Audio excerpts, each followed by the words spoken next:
Good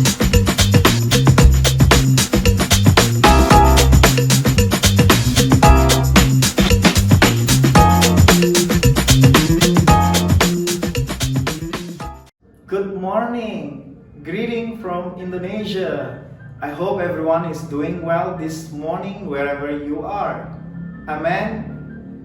This morning the topic that I would like to share is the raging storm. It's not just a normal storm, but it's a wild, stormy, it's a gigantic storm.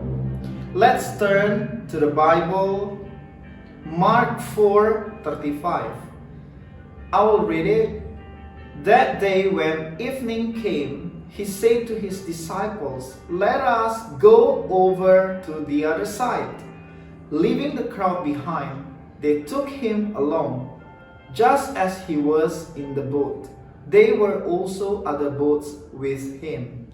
So we know that Jesus was asking the disciples to go with him to the other side. Jesus was requesting the disciple. Jesus led them to the storm. Did Jesus know there will be the storm coming? Yes, because Jesus is God. He knew that what would happen in the future.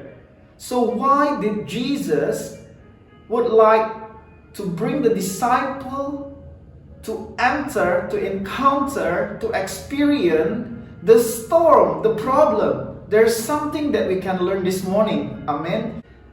So we know that Jesus led them to the storm. So it's kind of a plan that Jesus already organized for the disciples. So what happened next? Verse 38, Jesus was in the stern. Jesus was at the back of the boat. What was Jesus doing? Jesus was sleeping on a cushion. So Jesus wasn't just sleeping, but he was sleeping on a cushion. He was comforting himself. At the same time, he was observing what would the disciple do towards the storm. Let's see another version from Matthew 8 verse 25. It says, "The disciple went and woke him, saying, 'Lord, save us, we are going to drown.' So the disciples were so afraid, they say something negatively. They're saying that, 'God, we are dying. They are going to drown.' But Jesus replied in verse 26, 'You of little faith, why are you so afraid?' Then he got up and rebuked the winds and the waves, and it was completely calm." It is very fascinating passage that we can learn. Before Jesus rebuked the storm, Jesus rebuked the disciple first. Jesus saying to disciple, it's not about the storm that is going on around you, but the matter is the storm, the problem, because you have a little faith. You have a little faith that Jesus was mentioning. The problem isn't the storm going around you, but the storm going on inside you. This morning, God is telling each one of us, for us to keep faith in Him. Maybe some of us saying, "God, why don't you keep bad things from happening in my life? You keep it away from happening, Lord. Don't give it to me." But God is not doing that to keep bad things away. But God is saying all things will work together for our own good. Amen. God will turn the situation. God will fix the situation, the bad situation, for our own good. Amen. We trust in Him. We believe that there's a way for God. God can open the way for us. God can create the opportunity for us. Amen.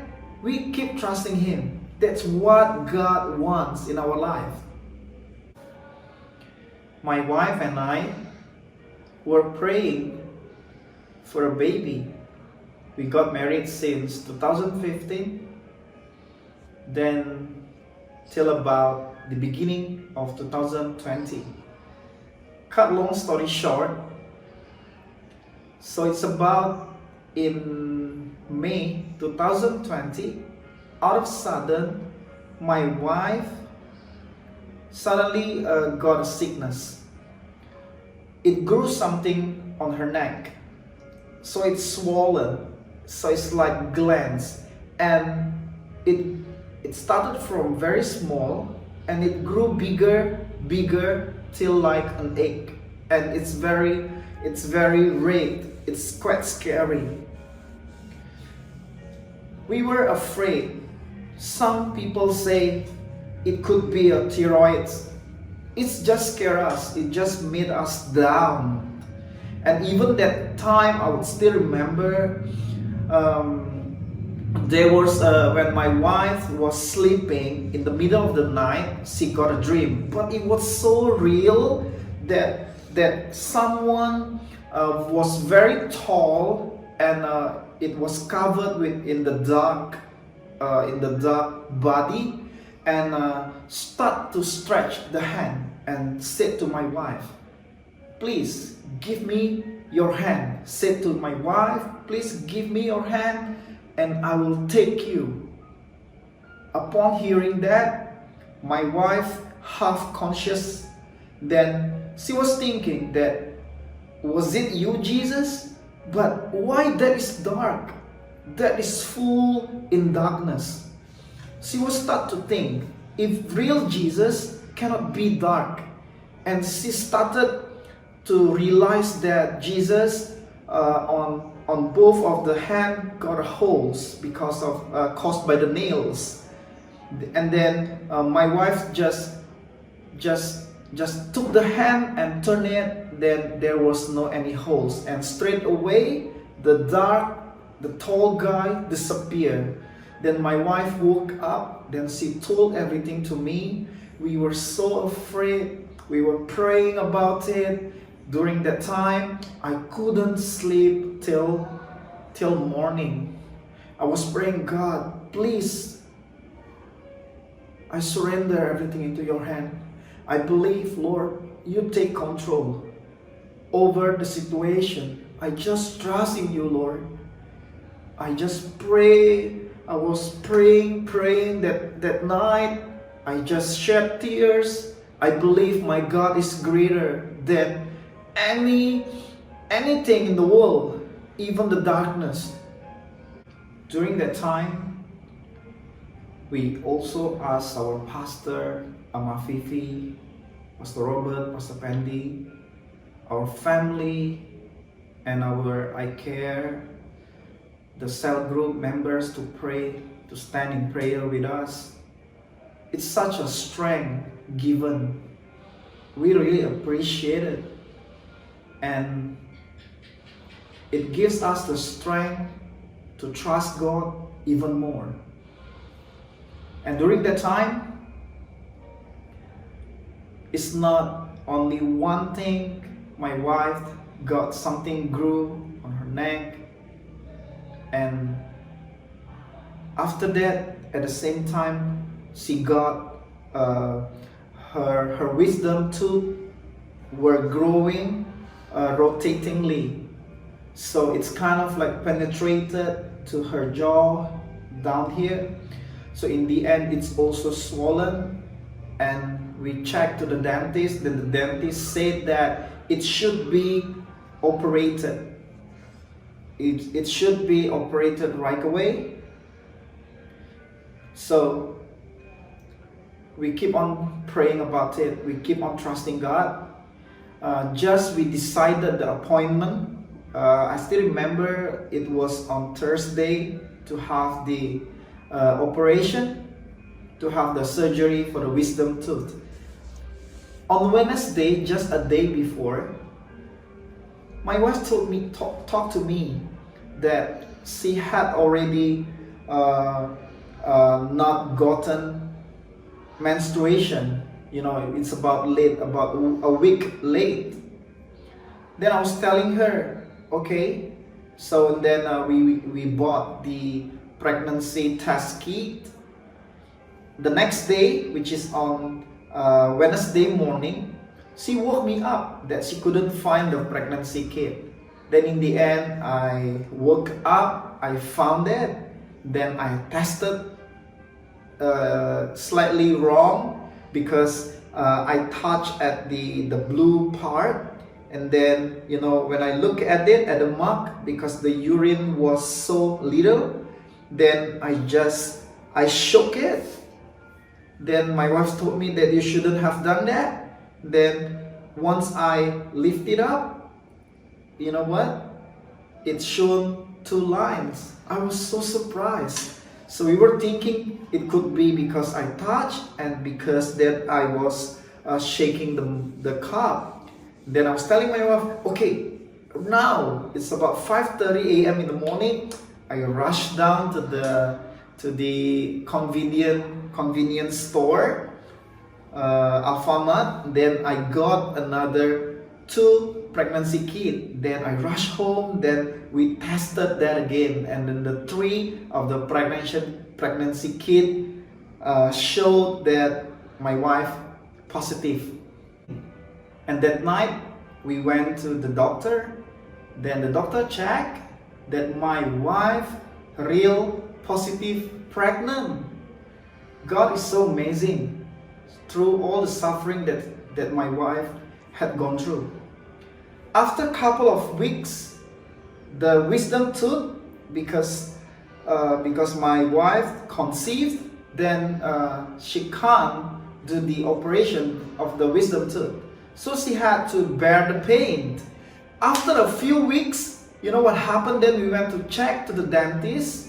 Back to the dentist, then the dentist said that it grew back normally. You know, suddenly it healed automatically, naturally. God is so amazing.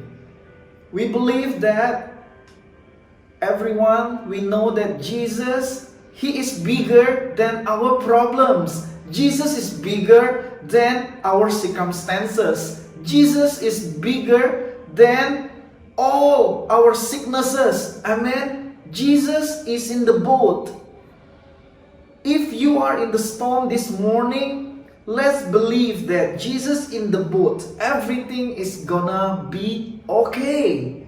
We don't have to be out of control because we know that Jesus is in control. Let's pray together.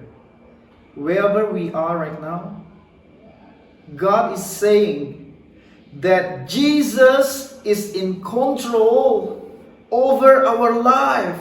Jesus is greater than our problem. Jesus is greater than our sicknesses.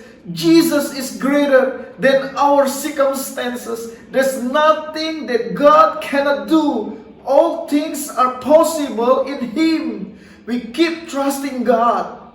We believe that Jesus is greater than our problem. Even we are in the storm, we know that Jesus is in the boat with us. We will not lose of control because Jesus is in control over our life. Let's surrender our life to Him. Keep trusting Him. Keep believing in Him. We know that God wants to see our faith. God wants to see our faith. Keep trusting in Him. Thank you, Jesus. Thank you. Let the peace that passes all the understanding be upon your people this morning. Thank you, Jesus. We love you. We love you. In the mighty name of Jesus, we pray. Amen. God bless you.